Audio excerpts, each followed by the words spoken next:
నమస్తే, welcome to ఆధాన్. నేను కృష్ణవేణి. మలయాళ సినీ ఇండస్ట్రీలో కాస్టింగ్ కౌచ్ దుమారం రేపుతోంది. జస్టిస్ హేమా కమిటీ రిపోర్ట్ తర్వాత బయటకు వస్తున్న చాలా నిజాలు. సీనియర్ నటులు, డైరెక్టర్లపై మహిళా నటులు ఆరోపణలు గుప్పిస్తున్నారు. జస్టిస్ హేమా కమిటీ నివేదికపై విచారణ చేపట్టింది కేరళ ప్రభుత్వం. 7 సభ్యులతో సిట్ను ఏర్పాటు చేసింది పినరై సర్కార్. నటుడు సిద్దిక్ పైన నటి రేవతి చేసిన లైంగిక వేధింపుల ఆరోపణల నేపథ్యంలో మలయాళ movie artist association general secretary పదవికి రాజీనామా చేశాడు నటుడు సిద్దిక్. మరికొందరు నటులపైన ఆరోపణలు వస్తున్నాయి. నిన్నటి వరకు ఇంత జరుగుతున్నా పట్టించుకొని మోహన్ లాల్ని కూడా విమర్శించారు. అయితే తాజాగా అమ్మ అసోసియేషన్ అధ్యక్ష పదవికి రాజీనామా చేసి అందరికీ షాక్ ఇచ్చారు. ఆయనతో పాటు 17 మంది సభ్యులు కూడా రాజీనామాలు చేశారు. కాస్టింగ్ కౌచ్ ఈ పదం ఒకప్పుడు తెలుగు, తమిళ ఇండస్ట్రీలను ఒక ఊపు ఊపేసిందని చెప్పాలి. కాదు గట్టిగానే కుదిపేసిందని చెప్పాలి. అసలు తెలుగు సినీ ఇండస్ట్రీ అయితే ఆ కాస్టింగ్ కౌచ్ పేరు చెప్పి రాజకీయ లబ్ధి పొందిన పార్టీలు కూడా ఉన్నాయి. అంతలా ప్రభావం చూపింది ఈ కాస్టింగ్ కౌచ్. ఎవరో ఒక ప్రొడ్యూసర్ ఎవరో ఒక నటిని లొంగ తీసుకోవడానికి పాలిటిక్స్కి ముడిపెట్టి పబ్బం గడుపుకున్న మహానుభావులు కూడా ఎంతోమంది ఉన్నారు. దీంతో అసలు విషయం పక్కదోవ పట్టింది. నిజంగా అన్యాయానికి గురైన ఆడవారికి న్యాయమే జరగలేదు అన్నది నగ్న సత్యం. గతం ఎలా ఉన్నా మరోసారి ఈ కాస్టింగ్ కౌచ్ తెర మీదకొచ్చింది. అయితే ఈసారి అది మలయాళ ఇండస్ట్రీ వంతయింది. మలయాళ సినీ ఇండస్ట్రీలో కాస్టింగ్ కౌచ్ కలకలం రేపుతోంది. మలయాళ ఇండస్ట్రీలో కాస్టింగ్ కౌచ్ గురించి చెప్పుకునే ముందు ఈ విషయం గురించి మనం చెప్పుకోవాలి. ఫలానా సినిమాలో అవకాశం కావాలంటే దర్శకుడికో, నిర్మాతకో, లేదంటే హీరోకో లొంగిపోవాలి. ప్రస్తుతం కేరళ రాష్ట్రంలోని మలయాళ సినీ ఇండస్ట్రీలో ఈ కాస్టింగ్ కౌచ్ ఉంది అని జస్టిస్ హేమా కమిటీ ద్వారా తేటతెల్లమైంది.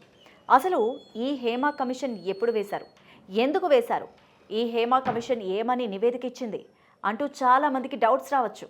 ఈ హేమా కమిషన్ని సిపిఐ నేతృత్వంలోని ప్రభుత్వం నియమించింది.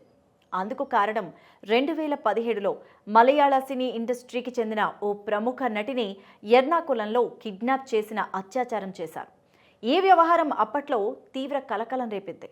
ఈ కేసులో మలయాళ నటుడు దిలీప్ అరెస్ట్ అయ్యి 3 నెలల పాటు జైలు జీవితం కూడా గడిపాడు.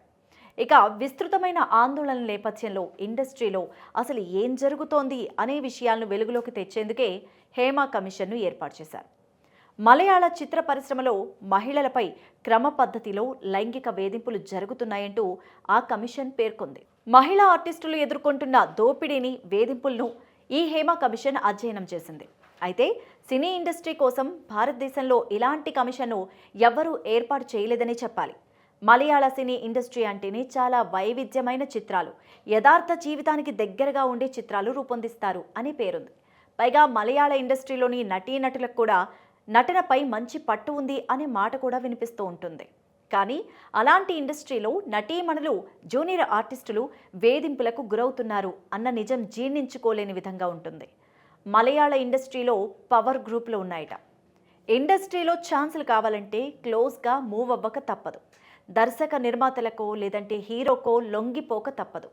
అలా కాదని ఎవరైనా నటీమణులు పోలీసులకు ఫిర్యాదు చేస్తే ఆమెకు ఆ ఒక్క సినిమాలో మాత్రమే ఛాన్స్ పోతుంది అనుకుంటే పొరపాటే.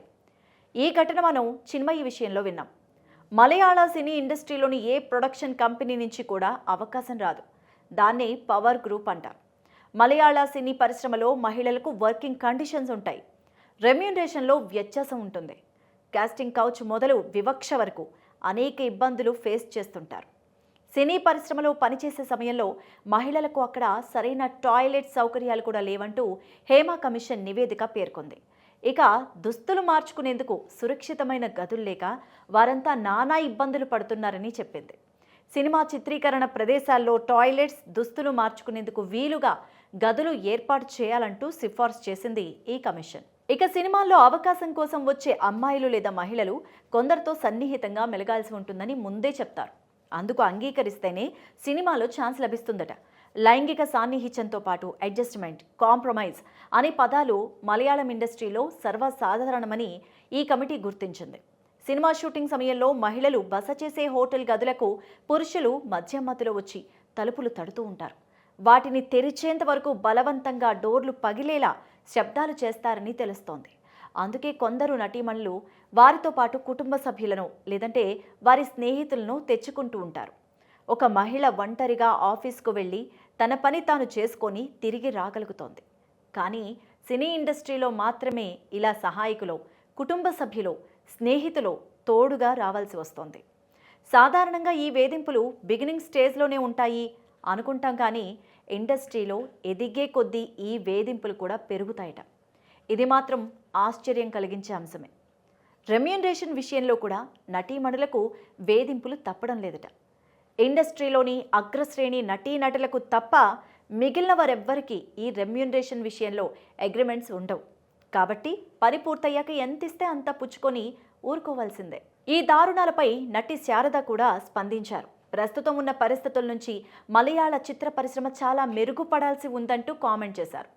ప్రాథమికంగా దుస్తులు మార్చుకునేందుకు గదులు ఉండాలని, మహిళల కోసం ఖచ్చితంగా వాష్రూమ్స్ ఉండాలని కూడా చెప్పారు. ఇవి అన్నీ మహిళలకు ప్రాథమిక అవసరాలని చెప్పారు ఊర్వశి శారద. అయితే హేమ కమిటీ రిపోర్టుపై మొట్టమొదటిసారిగా స్పందించారు గాయని చిన్మయి. హేమ కమిటీ పనితీరును ఆమె ప్రశంసించారు. WCC women in cinema collect నిర్ణయం వల్లే హేమ కమిటీ నివేదికను సిద్ధం చేయగలిగిందంటూ చెప్పుకొచ్చారు. రాజకీయ బలం, ఆర్థిక బలం వల్ల మహిళలు ఇబ్బంది పెట్టే ఎవ్వరినీ శిక్షించడం కష్టంగా మారిందంటూ కూడా చెప్పారు. ఇప్పటివరకు కాస్టింగ్ కౌచ్ విషయంలో ఎవ్వరికీ న్యాయం జరగలేదంటూ అది ఒక్క WCC వల్లే సాధ్యమైందన్నారు. అయితే ఈ చిత్ర పరిశ్రమలో లైంగిక వేధింపులు సాధారణమని లైట్ తీసుకుంటూ ఉంటారని, కంప్లైంట్ ఇచ్చినా కూడా యాక్షన్స్ తీసుకోరని, ఒకవేళ యాక్షన్ తీసుకున్నా ఆ కేసు కొన్నేళ్ల పాటు నడిపిస్తూనే ఉంటారు తప్ప పరిష్కారం అనేది లభించదు. అలాగే ఈ సందర్భంగా కాస్టింగ్ కౌచ్ విషయంపై తనకు ఎదురైన స్వానుభవాన్ని కూడా గుర్తు చేసుకున్నారు. ప్రముఖ వ్యక్తి తనతో చాలా అభ్యంతరకరంగా, అసభ్యంగా ప్రవర్తించారని తాను బయటకు వచ్చి ధైర్యంగా చెప్పినందుకు పరిశ్రమలో పని అనేది లేకుండా చేశారని చెప్పారు. కాలీవుడ్లో ఎన్నో చిత్రాల్లో ఎంతో మంది పాటలు పాడిన గాయనిగానే కాకుండా డబ్బింగ్ ఆర్టిస్ట్గా చిన్మయికి మంచి పేరుంది.